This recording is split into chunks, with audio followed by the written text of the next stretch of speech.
Hello there and welcome back. It's Glory once again. Um, I hope you guys have been doing well. I hope you've been growing. I hope you've been growing because I don't know, this period of my life. I'm 20. I just turned 26th of May. And I said just, but like I turned 26th of May. And the thing, what has been, can I say, like, like when you have like seasons, when there are like seasons in your life.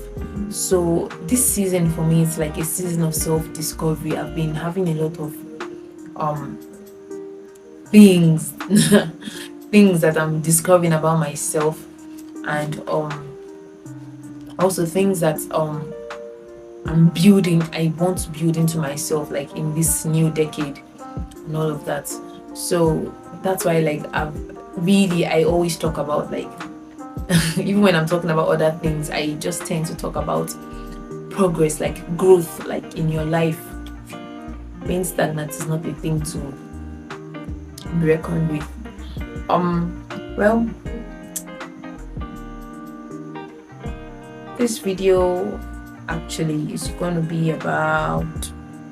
So guys, at this point it looks like I don't even know Thinking which should and I do? I don't know what I'm doing at the end. I'm looking very unserious because I didn't even know like what this thing to do. But I eventually chose to do the tips because should I do tips for studying in a Nigerian university? Okay. Let's say, because I told you, like, this is I'm in a public university. So let's say, because this is like something, so tips for studying in Nigerian university, this is like something that a lot of people are struggling with. I don't know, I struggled with it a little bit when I first came out of secondary school, out of high school, and I didn't really transit well. I didn't transit well into the university, like, because in secondary school I was a boarder, and then we had time for prep and time for studying. Everybody was studying at the same time. So when things, your environment affects you a lot. So when everybody's reading, you obviously want to read. That kind of thing. Let's say you're sleeping in the night and then you wake up and your roommate's reading. You feel like reading, you understand? So that was in secondary school. So I didn't even then I wasn't really concerned about like growth and all these things. So I didn't even think that I would need to sit down and plan actually plan myself for university. I was just like all about the hype. Yeah, I'm going to university, that kind of thing.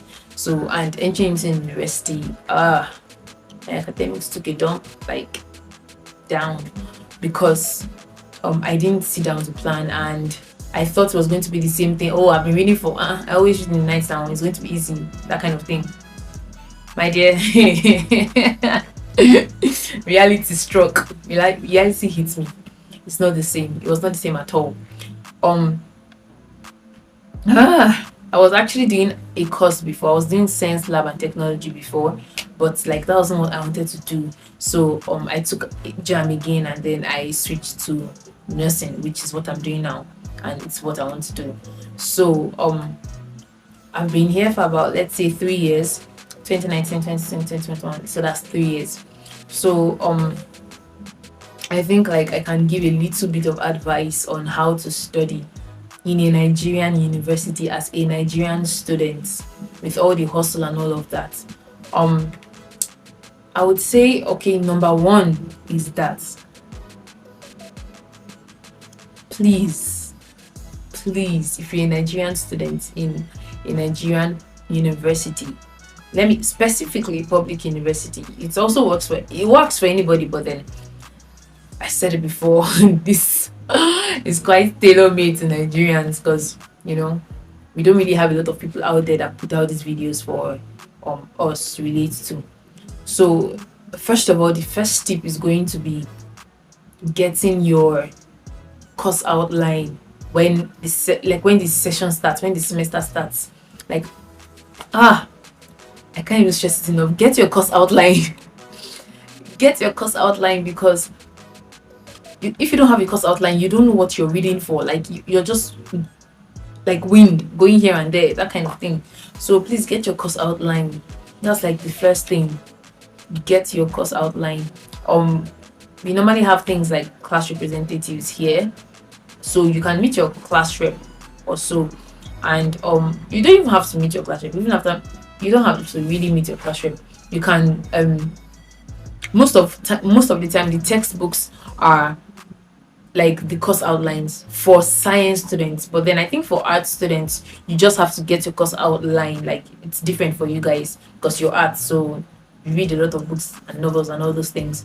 But then for science students, most of the time the course outline, the textbooks are like basically the course outline. So just get your text, make sure you get your textbooks.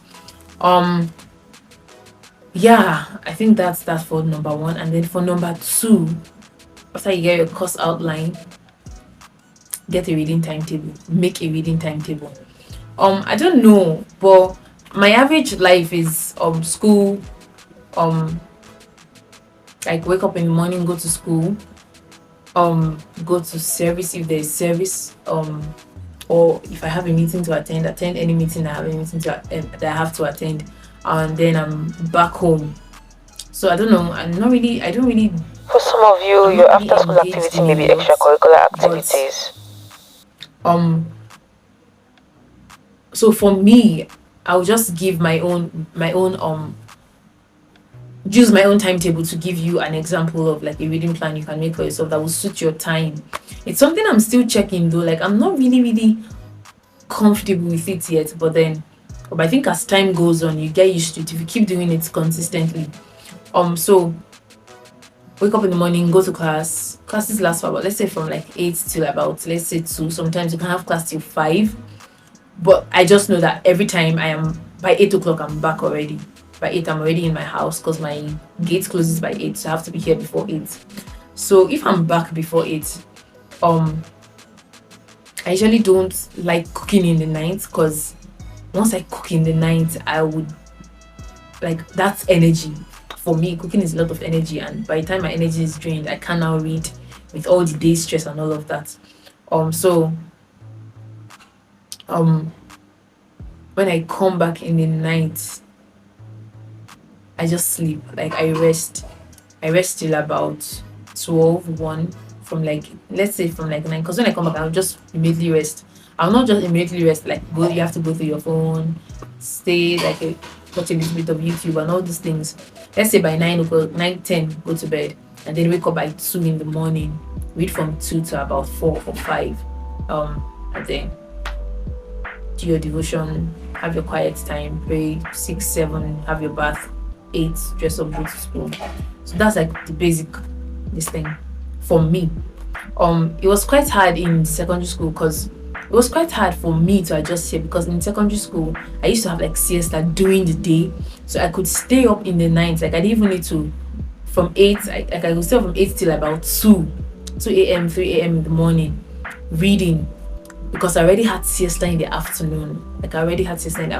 But here, like I have classes in the afternoon, so like I came in with that mindset, with that mentality that, oh, I'm going to be having siesta in the afternoon, so I'm going to be able to stay up in the night. But that didn't work for me, and like I didn't really settle well. But then I'm here for 3 years now, so I'm really getting what's working for me. So this is like a better way. You can, because of the stress and all of that, especially in the universities here, because of the stress, you can come back home, just sleep. If possible, avoid your phone. God help us. Avoid your phone. Then go to bed. Let's say by 9, 10 you should already be in bed. Then you can wake up around 2 to read. 2, 3, 4, read 5, depending on your concentration span or how long you can read. Then then you have a bath in the morning around like 6 or so. You can read from 2 to 4, then sleep for 1 hour, 5 to 6. Wake up, have your quiet time, 6 to 7. Or you can have a quiet time from 4 to 5. Sorry, from 5 to 6. Depending on what works for you though. But for academics, yeah, that's it. And then the third thing, associate with like people that are serious. I made a lot of mistakes, so that's why like this is very, very this thing for me, because I was just on my own when I first came into the university, because I was a very good student in secondary school academically and all of that. So I had like, I think, yeah, my GP was 4.7.